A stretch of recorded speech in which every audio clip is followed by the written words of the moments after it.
Assalamualaikum warahmatullahi wabarakatuh. Bismillahirrahmanirrahim. Alhamdulillahi rabbil alamin. Wassalatu wassalamu ala asyrafil anbiya'i wal mursalin Sayyidina wa maulana Muhammad wa ala alihi wa ashabihi ajma'in, amma ba'du. Alhamdulillah, pada sore hari ini kita kembali dipertemukan oleh Allah Subhanahu wa taala dalam kajian Ramadan. Semoga pada hari ini dan hari-hari berikutnya kita senantiasa dirahmati dan diberkahi oleh Allah Subhanahu wa taala. Insyaallah, pada kesempatan kali ini saya mengajak kita semua untuk merenungi salah satu firman Allah Subhanahu wa taala yang disebutkan di dalam Al-Qur'an, tepatnya dalam surah Al-Mulk, surah Tabarakalladzi biyadihil mulk ayat 2, di mana Allah Subhanahu wa taala berfirman, a'udzubillahi minasyaitonir rajim, alladzi khalaqal mauta wal hayata liyabluwakum ayyukum ahsanu amala wa huwal azizul ghafur. Alladzi khalaqal mauta wal hayata liyabluwakum ayyukum ahsanu amala. Dialah Allah yang telah menciptakan mati dan hidup. Al-mauta, telah menciptakan kematian, wal hayata, dan menciptakan kehidupan. Tujuannya apa? Liyabluwakum ayyukum ahsanu amala, karena Allah ingin menguji siapa di antara kalian yang terbaik amalnya. Wa huwal azizul ghafur, dan dialah Allah maha perkasa lagi maha pengampun. Cukup banyak hikmah atau pelajaran yang bisa diambil dari ayat ini. Di antaranya yang pertama, apa kira-kira hikmahnya? Mengapa di dalam ayat ini Allah Subhanahu wa taala mendahulukan al-mauta baru al-hayata? Lebih dahulu Allah menyebut mati baru kehidupan. Alladzi khalaqal mauta wal hayata. Agaro kira-kira hikmana narilalenna ya rodenre ayae napat diole fongollahu subhanahu wa ta'ala narampe matewe nainapa tuoi. Alladzi khalaqal mauta wal hayata. Ternyata pertanyaan ini dijawab oleh ulama kita dengan beberapa jawaban. Di antaranya yang pertama, Allah Subhanahu wa taala mendahulukan al-mauta baru al-hayata, kematian baru kehidupan, karena memang lebih duluan mati baru hidup. Yolo meto itu matewe nainapa tuoe. Buktinya mana? Di ayatnya lain, kaifa takfuruna billahi wa kuntum amwatan fa ahyaakum thumma yumitukum thumma yuhyikum. Kaifa takfuruna billah, mengapa kalian ingkar kepada Allah? Magirona pada engkau kumasaka rifongollahu ta'ala wa kuntum amwata, padahal dulu kalian mati, artinya dulu kalian tidak ada. Fa ahyaakum, lalu Allah menghidupkan kalian di dunia. Thumma yumitukum, lalu Allah mematikan kalian. Thumma yuhyikum, lalu Allah menghidupkan kalian selamanya. Jadi mate tuo, mate tuo, mati hidup, mati hidup. Sehingga dengan demikian lebih duluan mati baru hidup. Karenanya alladzi khalaqal mauta wal hayata.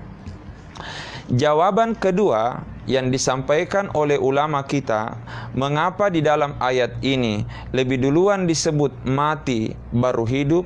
Karena Allah Subhanahu wa taala ingin mengingatkan kita semua bahwa setelah kematian ada kehidupan kekal abadi. Saya ulangi, sebagai isyarat dari Allah bahwa setelah kematian ada kehidupan yang kekal abadi. Sehingga ini berarti kalau ada orang yang meninggal dunia, tidaklah berarti sudah berakhir kehidupannya. Tetapi kalau ada orang meninggal dunia, sebenarnya dia baru memulai kehidupannya yang kekal abadi. Sehingga Allah Subhanahu wa ta'ala mendahulukan al-mauta, baru kehidupan, sebagai isyarat bahwa setelah kematian ini ada kehidupan yang kekal abadi. Kemudian pertanyaan yang kedua yang bisa muncul dari ayat ini adalah, apa kira-kira tujuannya? Mengapa Allah menciptakan mati dan hidup itu? Apa kira-kira hikmahnya? Mengapa Allah menciptakan mati dan hidup? Ternyata di dalam ayat ini Allah melanjutkan ayatnya sebagai jawaban. Alladzi khalaqal mauta wal hayata. Allah menciptakan mati dan hidup, tujuannya liyabluwakum ayyukum ahsanu amala, karena Allah ingin menguji kalian. Ahsanu amala, ayyukum ahsanu amala, siapa yang terbaik amalnya di antara kalian. Mari kita melihat sedikit dari penjelasan ulama kita tentang makna ahsanu amala. Di tangan saya sekarang ada sebuah kitab, judulnya Al-Ibadatu fil Islam, ditulis oleh seorang ulama yang bernama Syekh Ad-Duktur Yusuf Al-Qaradawi. Di dalam kitabnya ini, Syekh Al-Qaradawi menukil penjelasan dari seorang ulama yang bernama Al-Imam Al-Fudail Ibn Iyad rahimahullah. Al-Fudail Ibn Iyad rahimahullah.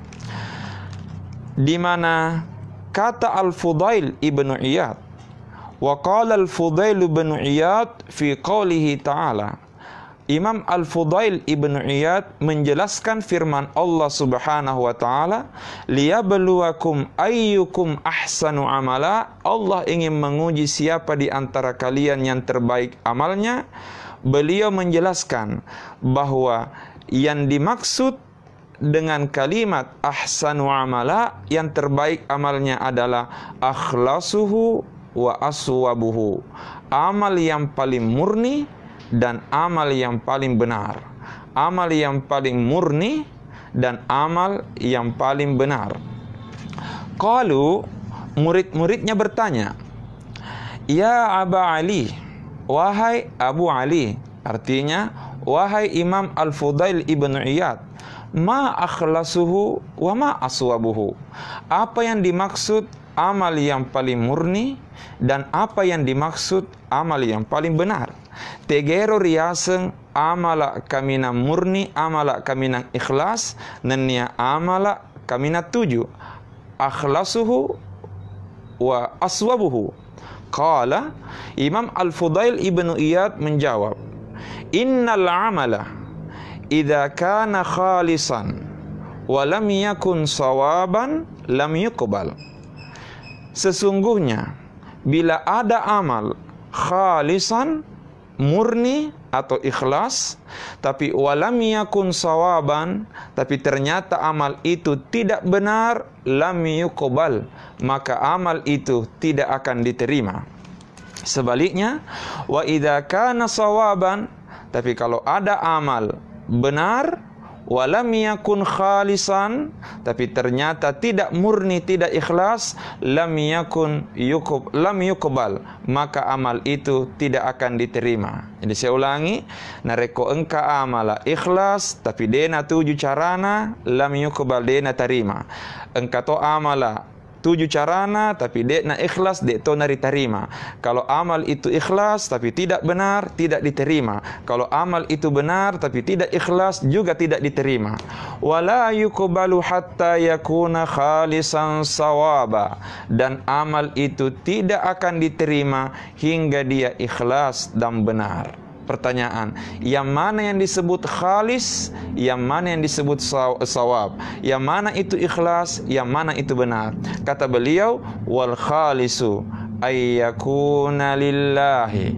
Amal yang ikhlas adalah amal yang dilakukan semata-mata karena Allah. Wassawabu, dan amal yang benar ayyakuna ala sunnah, adalah amal yang dilakukan sesuai sunnah Rasulullah sallallahu alaihi wasallam. Jadi saya ulangi, amal nanti diterima apabila ikhlas karena Allah.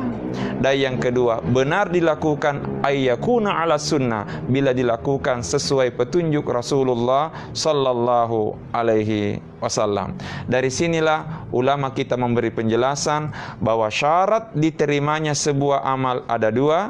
Satu, karena Allah. Yang kedua, ayyakuna ala sunnah, sesuai dengan tuntunan Rasulullah sallallahu alaihi wasallam. Pertanyaan selanjutnya, yang mana sebenarnya yang disebut ikhlas karena Allah, atau bagaimana caranya agar kita bisa menjadi orang-orang ikhlas? Pertama, kami menyampaikan ini bukan berarti sudah memastikan diri sebagai orang ikhlas. Upalettui iahi bicarai dek nak kebetua makada engkani mancaji to ikhlas risese arajanna fongallahu ta'ala. Pastinya kita perlu selalu berusaha untuk menjadi orang ikhlas. Kenapa demikian? Karena ada sebuah ungkapan ulama yang mengatakan, mangqala fi ikhlasihil ikhlas faqad ihtaja ikhlasuhu ila ikhlas. Siapa yang mengatakan dirinya sudah ikhlas, maka sebenarnya keikhlasannya masih membutuhkan keikhlasan. Saya ulangi, man qala fi ikhlasihil ikhlas faqad ihtaja ikhlasuhu ila ikhlas. Siapa yang mengatakan dirinya sudah ikhlas, sebenarnya keikhlasannya masih membutuhkan keikhlasan. Ni gini kita masengialena ikhlas, elok mupi itu ikhlas. Kenapa demikian? Karena keikhlasan pada dasarnya bukanlah sebuah pernyataan. Keikhlasan bukanlah sebuah pengakuan, tapi keikhlasan adalah pembuktian diri di hadapan Allah Subhanahu wa ta'ala. Itu jugalah sebabnya di dalam Al-Quran ada surah yang kita kenal dengan nama surah Al-Ikhlas, yaitu Qul huwallahu ahad. Sekalipun kalau kita membuka penjelasan ulama, ternyata di dalam Al-Quran setidaknya ada dua surah yang dikenal dengan nama surah Al-Ikhlas. Pertama, Qul huwallahu ahad, dan yang kedua, Qul ya ayyuhal kafirun.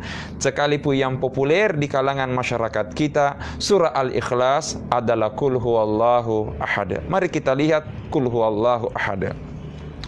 Di dalam surah Qul huwallahu ahad tidak ada kata-kata ikhlas. Ya rorilalenna Qul huwallahu ahad, dek gaga werekada ikhlas. Tetapi ternyata surah ini diberi nama surah Al-Ikhlas. Qul huwallahu ahad, Allahus samad, lam yalid wa lam yulad wa lam yakun lahu kufuwan ahad. Tidak ada kata-kata ikhlas, tapi ternyata diberi nama surah Al-Ikhlas. Beda dengan surah An-Nas, Qul a'udzu birabbin nas, na tepualena An-Nas. Surah Al-Falaq, Qul a'udzu birabbil falaq. Surah Al-Lahab, tabbat yada abi lahabin, dan sebagainya. Tapi Qul huwallahu ahad tidak ada kata-kata ikhlas, tapi ternyata diberi nama surah Al-Ikhlas. Pertanyaan, mengapa demikian? Setidaknya sampai saat ini kami menemukan dua jawaban. Sampai saat ini kami menemukan dua jawaban dari ulama kita. Yang mana itu? Pertama, Qul huwallahu ahad diberi nama surah Al-Ikhlas. Kenapa? Karena di dalam Qul huwa tidak ada yang dibicarakan kecuali Allah Subhanahu wa ta'ala. Qul huwallahu ahad, katakan dialah Allah esa. Sewai fongallahu ta'ala. Allahu samad, Allah tempat bergantung segala sesuatu. Lam yalid wa lam yulad, Allah tidak melahirkan dan tidak dilahirkan. wa lam yakul lahu kufuwan ahad, dan Allah tidak ada samanya. Tidak ada yang dibicarakan dalam kul huwa kecuali Allah, sehingga ini memberi isyarat yang disebut dengan keikhlasan semata-mata karena Allah Subhanahu wa taala. Saya ulangi, ini memberi isyarat bahwa keikhlasan semata-mata karena Allah Subhanahu wa taala. Inilah surah Al-Ikhlas. Jawaban yang kedua, kenapa diberi nama surah Al-Ikhlas padahal di dalam kul huwa tidak ada kata-kata ikhlas? Karena itu memberi isyarat bahwa keikhlasan tidak perlu diucapkan, keikhlasan tidak perlu disuarakan, keikhlasan tidak perlu diungkapkan, tapi keikhlasan hanya perlu dibuktikan. Saya ulangi, keikhlasan tidak perlu diungkapkan, tidak perlu diucapkan, tidak perlu disuarakan, tapi keikhlasan hanya perlu dibuktikan. Itulah tadi kami sampaikan sebuah ungkapan ulama, man qala fi ikhlasihil ikhlas faqad ihtaja ikhlasuhu ila ikhlas. Siapa yang mengatakan dirinya sudah ikhlas, sebenarnya keikhlasannya masih membutuhkan keikhlasan. Itulah sebabnya keikhlasan bukanlah sesuatu yang mudah. Saya ulangi, keikhlasan bukanlah sesuatu yang mudah. Dia adalah sesuatu yang sulit, tapi sulitnya ikhlas jangan menghalangi kita untuk memulai melakukan kebaikan. Saya ulangi, keikhlasan bukanlah sesuatu yang mudah, tapi dia adalah sesuatu yang sulit, tapi sulitnya ikhlas janganlah menjadi halangan bagi kita untuk memulai sebuah kebaikan. Paksalah diri kita untuk beramal. Biarlah kebiasaan beramal ini yang akan mengantarkan kita untuk ikhlas beramal di sisi Allah. Sehingga biasa kami katakan, keikhlasan terkadang lahir dari sebuah keterpaksaan. Keikhlasan terkadang lahir dari sebuah keterpaksaan. Itu jugalah sebabnya, ini yang kami pahami. Di dalam Al-Quran, orang ikhlas, istilah orang ikhlas dikenal dengan dua istilah dalam Al-Quran. Pertama dikenal dengan istilah mukhlis. Yang kedua dikenal dengan istilah mukhlas. Saya ulangi, pertama mukhlis, yang kedua mukhlas. Apa bedanya mukhlis dengan mukhlas? Di dalam bahasa Arab, kata mukhlis dikenal dengan istilah isim fa'il, pelaku. Sementara mukhlas dikenal dengan istilah mukhlas. Mukhlas dikenal dengan istilah isim maf'ul. Mukhlis isim fa'il, dia yang melakukan. Mukhlas isim maf'ul, dia yang mendapatkan perlakuan. Ketika kita disuruh oleh Allah untuk beribadah, Allah menggunakan kalimat mukhlis. Wa ma umiru illa liya'budullaha mukhlisina lahuddin. Mereka tidak diperintahkan kecuali liya'budullah, untuk menyembah Allah mukhlisina lahuddin, dengan penuh keikhlasan. Artinya kita yang harus paksa diri untuk ikhlas. Tapi ketika keikhlasan ini, kebiasaan ini sudah keikhlasan sudah kita biasakan, kita sudah paksa diri untuk ikhlas, maka derajat mukhlis akan naik menjadi derajat mukhlas, yang pada awalnya sebuah paksaan dari diri kita, tapi karena sudah terbiasa, maka ujung-ujungnya akan menjadi anugerah dari Allah Subhanahu wa taala. Seperti misalnya kisah Nabi Yusuf alaihissalam, laqad hammat bihi wa hamma biha laula ar-ra'a burhana rabbi kadzalika linasrifa anhu su'a wal fasha innahu min ibadinal mukhlasin. Nabi Yusuf dijaga dan dilindungi oleh Allah dari perbuatan keji. Kenapa? Allah mengatakan innahu min ibadinal mukhlasin, karena Yusuf sudah termasuk hamba kami yang mukhlas. Artinya keikhlasan ini sudah menjadi anugerah dari Allah. Tapi bagaimana caranya untuk mencapai derajat mukhlas? Jawabannya, kita harus berupaya untuk mukhlis, paksa diri untuk ikhlas. Karenanya keikhlasan bukanlah sesuatu yang mudah. Keikhlasan memang sesuatu yang sulit, tapi sulitnya ikhlas jangan menjadi halangan bagi kita untuk memulai sebuah kebaikan.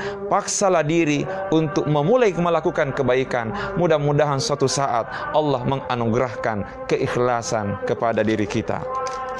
Itu jugalah sebabnya konon Sayyidina Umar bin Khattab disebutkan di dalam salah satu riwayat, wa qad kana Umar bin Khattab yaqulu, Umar bin Khattab selalu membaca, selalu berdoa kepada Allah agar diberi keikhlasan oleh Allah.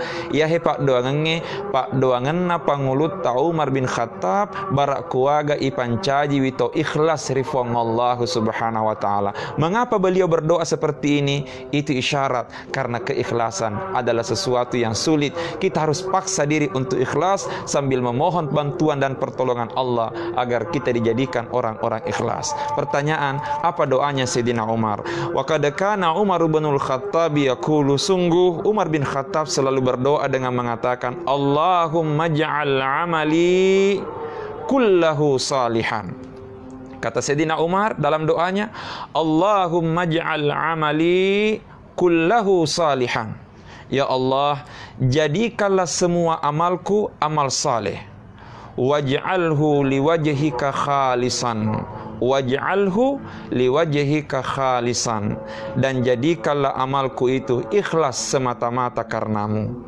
Wala taj'al li ahadin fihi syai'an, dan jangan jadikan amalku itu sedikit pun untuk orang lain. Artinya jangan jadikan amalku ini melenceng dari keikhlasan darimu ya Allah. Saya ulangi, Allahumma ja'al amali kullahu salihan waj'alhu liwajhika khalisan wala taj'al li ahadin fihi syai'an. Saya ulangi sekali lagi, Allahumma ja'al amali kullahu salihan waj'alhu liwajhika khalisan wala taj'al li ahadin fihi syai'an. Doa dari Umar bin Khattab agar beliau diberi keikhlasan oleh Allah subhanahu wa ta'ala. Allahumma ja'al amali kullahu salihan. Ya Allah, jadikanlah semua amalku ini salihan, amal yang saleh. Waj'alhu liwajhika khalisan, dan jadikanlah amalku itu semata-mata ikhlas karenamu. Wala taj'al li ahadin fihi syai'an, dan jangan engkau jadikan sedikit pun dari amalku ini untuk orang lain. Artinya lepas dari keikhlasan darimu ya Allah. Mudah-mudahan Allah senantiasa membimbing kita semua, memberi hidayah kepada kita semua, menuntun kita semua untuk menjadi orang ikhlas di sisi Allah. Karena pastinya kunci utama diterimanya amal kita adalah ayyakuna lillah, bila kita lakukan karena Allah subhanahu wa ta'ala. Terakhir, di tangan kami juga sekarang ada sebuah kitab, judulnya Aqidatu Ahli Sunnah wal Jamaah. Aqidatu Ahli Sunnah wal Jamaah, ditulis oleh Syekh Ali Jumu'ah, mantan mufti Mesir, Syekh Ali Jumu'ah. Di bagian mukaddimah dari kitab ini, Syekh Ali Jumu'ah menukil sebuah syair yang disampaikan oleh Al-Imam Asy-Syaikh Ad-Dardir, yang isi daripada syair ini adalah cara dan kiat agar menjadi orang ikhlas di sisi Allah. Dalam syairnya atau baitnya Syekh Ad-Dardir, beliau mengatakan, wa khallisil qalba minal aghyari bil jiddi wal qiyami fil ashari wal fikri waz zikri ala dawami mujtanibal lisairil athami. Kami ulangi, syair yang begitu indah yang merupakan cara dan kiat agar menjadi orang ikhlas. Kata beliau, wa khallisil qalba minal aghyari bil jiddi wal qiyami fil ashari wal fikri waz zikri ala dawami mujtanibal lisairil athami.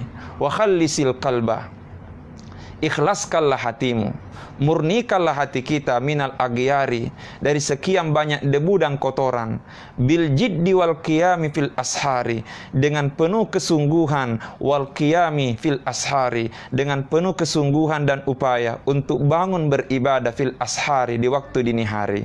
wal fikri wa zikri alat dawami, dengan terus berpikir dan berzikir alat dawami, terus menerus berpikir dan berzikir, mujtanibal lisairil athami, sambil berupaya menghindari sekian banyak dosa dan kemaksiatan.